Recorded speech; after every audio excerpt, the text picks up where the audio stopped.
आध्यात्मिक दृष्टिकोण से क्वांटम चेतना, क्वांटम कॉन्शियसनेस और हिंदू दर्शन का मेल मनुष्य को केवल एक शरीर नहीं बल्कि ऊर्जा का एक पुंज मानता है। जब हम विचार, कंपन, वाइब्रेशन, चक्र और कुंडली को एक साथ जोड़कर देखते हैं तो एक अद्भुत ब्रह्मांडीय विज्ञान उभरता है। एक विचार और कंपन, थॉट्स एज वाइब्रेशन। क्वांटम भौतिकी कहती है कि ब्रह्मांड में कुछ भी स्थिर नहीं है, सब कुछ कंपन कर रहा है। हिंदू दर्शन के अनुसार तन्मात्र सूक्ष्म तत्व हमारे विचारों की ऊर्जा है, संकल्प शक्ति। जब हम कुछ सोचते हैं तो हम ब्रह्मांडीय क्वांटम फील्ड में एक विशिष्ट आवृत्ति, फ्रीक्वेंसी भेजते हैं। ऊंचे और सकारात्मक विचार, उच्च कंपन, हाई वाइब्रेशंस पैदा करते हैं जो हमें ईश्वरीय चेतना के करीब ले जाते हैं। 2. चक्र, शरीर के quantum power station, chakras, quantum energy centres.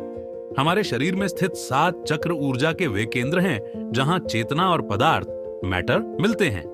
प्रत्येक चक्र एक विशिष्ट आवृत्ति, फ्रीक्वेंसी और मंत्र, बीज मंत्र जैसे ओम या लम से जुड़ा है। यह आध्यात्मिक रूप से ये चक्र हमारे प्राण को व्यवस्थित करते हैं। क्वांटम स्तर पर ये चक्र शरीर के तंत्रिका तंत्र, नर्वस सिस्टम और अंतःस्रावी ग्रंथियों, एंडोक्राइन ग्लैंड्स के बीच सूचनाओं का आदान प्रदान करने वाले नोड्स की तरह कार्य करते हैं। 3. कुंडली जागरण, चेतना का ऊर्ध्वगमन, kundalini the ascension of consciousness. Kundalini को रीढ़ के आधार पर सुप्त सर्पणी ऊर्जा के रूप में वर्णित किया गया है। वैसे क्वांटम भाषा में अनंत क्षमता, इन्फिनिट पोटेंशियल एनर्जी कहा जा सकता है। जब यह ऊर्जा जागृत होती है और मूलाधार से सहस्रार की ओर बढ़ती है तो व्यक्ति की चेतना व्यक्तिगत से वैश्विक, यूनिवर्सल हो जाती है। यह प्रक्रिया वास्तव में हमारे भीतर के क्वांटम पार्टिकल्स को ही एक उच्च ऊर्जा स्तर, हाई एनर्जी स्टेट पर ले जाने जैसी है, जहां समय और स्थान, टाइम एंड स्पेस की सीमाएं समाप्त हो जाती हैं। 4. नाद और शब्द ब्रह्म, द साइंस ऑफ वाइब्रेशन।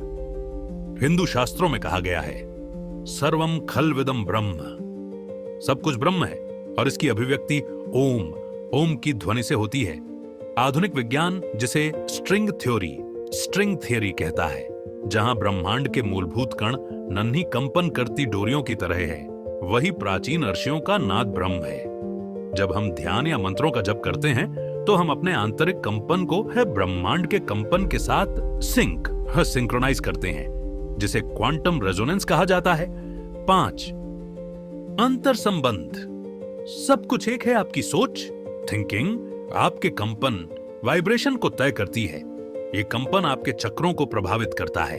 जब आपके सभी चक्र संतुलित और उच्च कंपन पर होते हैं तो कुंडलिनी शक्ति का मार्ग प्रशस्त होता है, जो अंततः आपको उस अवस्था में ले जाती है जहां विज्ञान और आध्यात्मिकता एक हो जाते हैं। इसे ही मोक्ष या पूर्ण चेतना कहा जाता है, साधना का मार्ग।